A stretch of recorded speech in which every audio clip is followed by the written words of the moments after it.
Oke, bismillahirrahmanirrahim. Assalamualaikum warahmatullahi wabarakatuh. Hari ini saya akan menjelaskan materi tentang aldehid dan keton. Oke, eh, sebelum saya menjelaskan tentang aldehid, saya akan bacakan dulu tujuan pembelajaran hari ini. Yang pertama yaitu kalian harus bisa menuliskan struktur dan tata nama alkanal dan alkanon. Dan yang kedua, kalian bisa menuliskan isomer dari alkanal dan alkanon. Dan yang ketiga, mengidentifikasi sifat-sifat alkanal dan alkanon. Dan yang keempat, bisa menjelaskan kegunaan dari alkanal dan alkanon. Oke, alkanal atau kita sebut dengan aldehid, sedangkan alkanon kita sebut dengan keton. Oke, kita lanjut ke yang pertama, yaitu kita akan bahas tentang aldehid. Nah, ini aldehid. Aldehid ini seperti di awal kita sampaikan, dia punya rumus umum yaitu CnH2nO ya. CnH2nO turunan dari alkena, di mana dia punya struktur RCO rangkap 2H. Ini ya. Nah, dan si C-nya itu selalu nomor satu dari sini gitu. Nomor satunya dari C yang tersebut. Nah, jadi aldehid ini suatu senyawa dengan gugus karbonil yang terikat pada ujung molekulnya.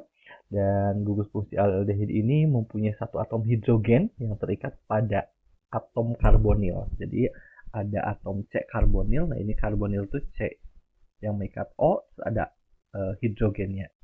Atau tadi gugus fungsinya CHO. Dimana ini satu contoh yang paling sederhana, aldehid paling sederhana ketika jumlah C-nya 1, rangkap 2 OH. Nah, ini ada H doang, itu disebutnya formaldehid atau kita sebut dengan metanal. Ini aldehid yang paling sederhana.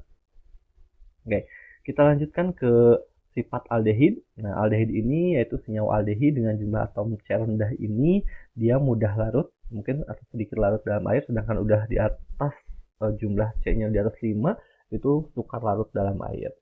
Dan aldehid ini dapat dioksidasi menjadi asam karboksilat. Asam karboksilat ini akan dibahas di pertemuan selanjutnya setelah aldehid dan keton. Dan aldehid ini dapat direduksi dengan gas H2 membentuk alkohol primer. Ya kan, kebalikan dari oksidasi, reduksi ya. Alkohol primer bisa dioksidasi menjadi aldehid. Aldehid bisa direduksi menjadi alkohol primer. Seperti itu. Nah, ini kita akan belajar tentang tata nama IUPAC dari aldehid. Nah, seperti kita ketahui bahwa tata nama itu ada dua, ada IUPAC secara internasional kita semuanya sama, dan yang kedua yaitu tata nama trivial atau nama dagang. Gimana cara memberi nama tata nama IUPAC aldehid? Ini mirip dengan sebelum-sebelumnya tentang alkohol gitu. Pertama, kalian harus menentukan rantai terpanjang. Rantai terpanjang ini harus mengandung gugus fungsi. Nah, seperti contoh di sini sudah dikasih tahu rantai panjangnya itu dia ke bawah. Jadi tidak mesti lurus ya, dia bisa belok ke bawah. Yang penting tidak terputus. Nah, ini rantai utama. Nah, gitu kan ya. Rantai utamanya termasuk si O ini termasuk rantai utama. Setelah itu beri nomor pada rantai terpanjang. Nah, ini udah diberi nomor. Nah, rangkap COH ini harus selalu nomor satu. Nomor satunya selalu dari sini ya, tidak bisa dari sini. Kan kalau alkohol tuh bisa dari kiri, bisa dari kanan gitu ya. Yang penting OH-nya paling kecil. Nah, kalau aldehid harus dari COH-nya ini, dari gugus fungsi ini. Ini nomor satu sampai ke sini nomor 6. Setelah itu sebutkan nomor, udah ya, sebutkan nomor dan nama cabang pada rantai utama diakhiri dengan nama alkana. Nah, ini untuk pemberian namanya gitu ya. Jadi selain yang di rantai utama kita sebut sebagai cabang. Nah, ini CH3 ini kita disebutnya cabang.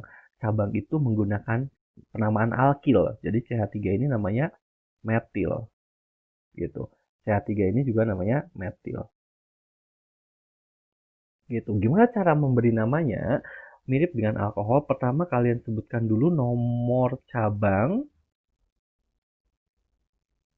Setelah nomor cabang, strip nama cabang. Nah, setelah nama cabang baru nama rantai utama.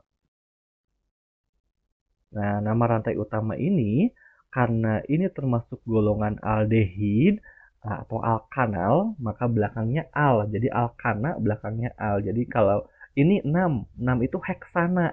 Karena alkanal jadi heksanal. Gitu, heksanal. Gitu ya. Nah, kita kasih nama dari struktur ini gitu. Nomor cabangnya ada, ini ada dua ya, 2 metil. Kalau ada 2 metil ini kita sambungkan ada kata imbuhan di, jadi menunjukkan 2. Kalau 3 nanti tri gitu. 4 berarti tetra gitu. Nah, berarti nomor cabangnya apa? Nomor cabangnya ada di 2 dan 4, berarti 2,4. Nama cabangnya metil, ada 2 buah, kita gabungkan jadi dimetil. Dimetil baru nama rantai utama. Nama rantai utamanya yaitu heksanal gitu, heksanal. Oke, seperti itu. Nah, gimana kalau nanti misalkan ada 2 cabang yang berbeda? Nah, ketika kalian sudah menyebutkan nomor cabang, nama cabang, nah nanti balik lagi ke depan, nomor cabang, nama cabang lagi. Nah, itu berdasarkan abjad gitu ya. Nomor cabang dulu, nama cabang, baru kembali lagi ke nomor cabang, baru nama cabang. Yang didahulukan berdasarkan abjad. Kemudian nama rantai utama. Oke, seperti itu tata nama IUPAC. Nah, nanti kalian bisa coba di latihan ya untuk tipe yang lainnya, patokannya ini. Oke, selanjutnya yaitu tata nama trivial. Nama trivial ini nama aldehid atau nama dagangnya. Mirip dengan tadi, perbedaannya yaitu 1 di nomor cabang. Perbedaannya di nomor cabang. Dan yang kedua di nama rantai utama. Nah, perbedaannya di 2 ini. Jadi kalian cukup ganti nomor cabang dan nama rantai utama. Kalau tadi nomor cabangnya pakai angka 1, 2, 3, kalau di sini pakai huruf Yunani. 1 itu alfa, 1 alfa, 2 beta, dan satunya nomornya dari sini ya, tidak dari sini. Itu 1, 2, ini alfa, beta, gamma, theta, nanti kalau ada 5 epsilon gitu. Itu ya, dan seterusnya. Nah, prinsipnya sama kayak tadi, nentuin rantai utamanya ini gitu kan. Nah, setelah itu cabang. Nah, ini cabangnya di rantai utama ini kan ya, cabangnya namanya metil gitu. Nah, tata namanya sama kayak tadi. Nah, sebutin dulu nomor cabang. Nah, nomor cabangnya diganti dengan ini jadi beta. Udah beta, nama cabangnya metil. Nah, jumlah C-nya 1, 2, 3, 4, 5. Kalau 5, nah ini bedanya di sini. Nah, C-nya yang 5 tuh ini. Nah, ini C-nya 5 ya. 3, 4, nah ini yang ini. 5. Nah, namanya beta metil valeraldehid. Gitu. Jadi makanya tadi bedanya di nomor cabang sama nama rantai utama. Kalau C-nya 1 namanya formaldehid, C-nya 2 asetaldehid, propionaldehid, butyraldehid, caproaldehid, caprialdehid, capraldehid, lauraldehid, dan methyldehid. Nah, ini pengganti yang alkananya. Gitu. Ini untuk tata nama trivialnya gitu ya. Mirip dengan yang tadi, bedanya di sini. Bedanya di nomor cabang dan nama rantai utama. Seperti itu ya. Nanti kalian coba di latihannya. Kita lanjutkan ke reaksinya. Reaksi aldehid ini di awal kita sebenarnya di alkohol sudah kita bahas bahwa aldehid ini bisa didapatkan dari reaksi oksidasi alkohol primer, di mana alkohol primer ini yaitu alkohol yang C-nya punya C primer. Ini C primer artinya nanti di sini R ini ada CH-CH-an lagi. Nah, itu alkohol primer ini kalau dioksidasi dia akan menghasilkan aldehid.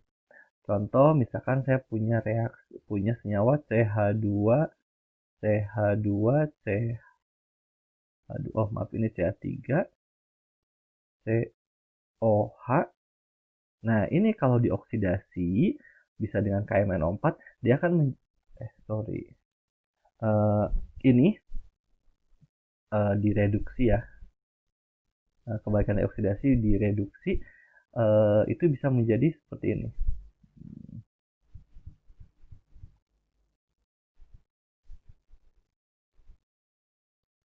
Nah, kalau dari sini ke sini itu kita sebut dengan oksidasi. Dioksidasi alkohol primer jadi aldehid. Tapi kalau dari sini ke sini kita bilang direduksi gitu.